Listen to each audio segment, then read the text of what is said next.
Hello guys, welcome back to my channel. This is Manjeet and आज के video में हम बात करने जा रहे हैं हमारे रोग निदान व्याधि सीरीज के नेक्स्ट रोग दैट इज द रोमांतिका रोग के बारे में। तो चलिए स्टार्ट करते हैं। सबसे पहले हम बात करेंगे इसके व्याख्या के बारे में। तो बोला गया है कि रोमकूपों में उभार के सदृश जो उत्पन्न पीड़िकाएं होती हैं उसको रोमांतिका कहते हैं। ठीक है, रोमकूपों में ये उभार आने के कारण ही इसको हम लोग क्या कहते हैं, रोमांतिका। रोम में ये उभार होती हैं, उनमें उभार के सदृश पीड़िकाएं उत्पन्न होती है। ठीक है, मतलब कि जो हमारे हेयर फॉलिकल्स होते हैं वहां पे जो उभार आता है, मतलब वहां पे जो उत्सेद आता है, वहां पे जो उत्पन्न होने वाली पीड़िकाएं होते हैं उसको हम लोग क्या कहते हैं, रोमांतिका कहते हैं। हेतु की बात करेंगे कि किस प्रकार से ये फैलता है या फिर किस प्रकार से ये उत्पन्न होता है, इसका क्या कारण है। तो बेसिकली बोला गया है कि ये एक संक्रामक व्याधि है। ठीक है, कंटेजियस व्याधि है और यहाँ पर भी यह औपसर्गिक रोगों के निदान का अंतर्भाव करना चाहिए। आधुनिक चिकित्सा शास्त्र में मीजल्स को मॉर्बिली वायरस के संक्रमण से उत्पन्न होना स्वीकार किया। ठीक है, तो जो रोमांतिका इसको हम लोग मीजल्स के कंपेयर करते हैं तो ये क्या बोला गया कि एक संक्रामक व्याधि है जो कि मॉर्बिली वायरस के संक्रमण से उत्पन्न होता है।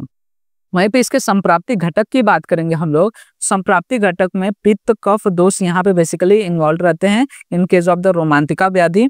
दूसरे में बेसिकली रस, रक्त एवं त्वक इसमें इन्वॉल्व होते हैं। अधिष्ठान की बात करें तो जैसा हम लोग ने इसके डेफिनेशन में ही पढ़ा कि ये रोमकूपों के जगह पे होता है, तो रोमकूप क्या हो गया, इसका अधिष्ठान हो गया।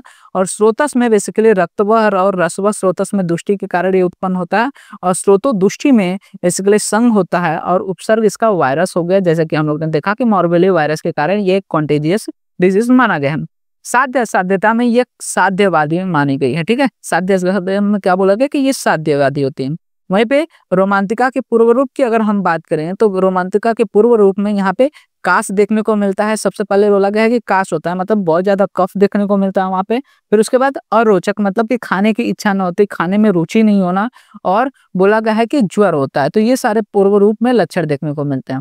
वहीं पे इसके मेन लक्षण की बात करें कि सामान्य लक्षण में क्या क्या चीजें देखने को मिलती हैं, तो बोला गया है कि सूत्र प्रमाण पीड़िकाओं की उत्पत्ति, मतलब छोटे छोटे स्मॉल रेडिस क्या होता है, रैसेस देखने को मिलते हैं पूरे शरीर पे जहां जहां पे भी रोमकूप है।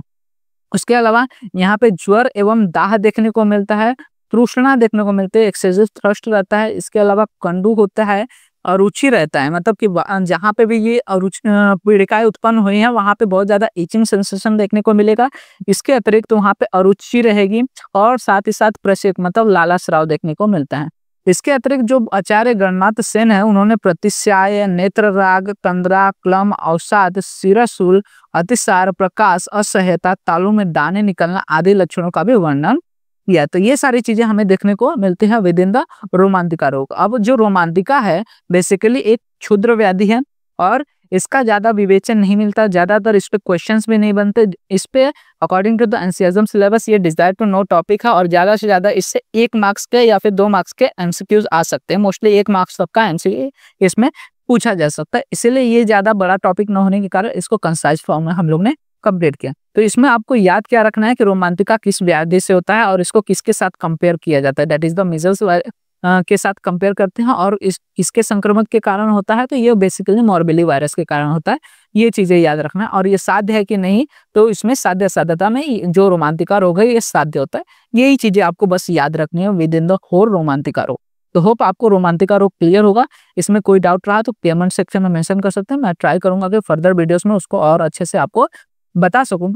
और चैनल को सब्सक्राइब जरूर कर लीजिएगा, कुछ इसी तरह के और भी फर्दर व्याधि से related BMS first year, second year and third year related videos इस पे अपलोड होते रहेंगे। और वीडियो अच्छा लगा तो वीडियो को लाइक एंड शेयर जरूर कीजिएगा जिससे ज़्यादा से ज़्यादा लोग इस वीडियो का फायदा ले सकें। और आप हमारे इंस्टाग्राम एंड टेलीग्राम हैंडल्स को भी फॉलो कर सकते हैं जहाँ पे आपको वीडियो से रिलेटेड, नोट्स रिलेटेड और बीएमएस से रिलेटेड जो भी अपडेट्स रहते हैं एनसीईआरटी और एमएचएस के, वो वहाँ पे प्रोवाइड हो जाते हैं, जिसका लिंक आपको वीडियो पे डिस्क्रिप्शन में अवेलेबल हो जाएगा।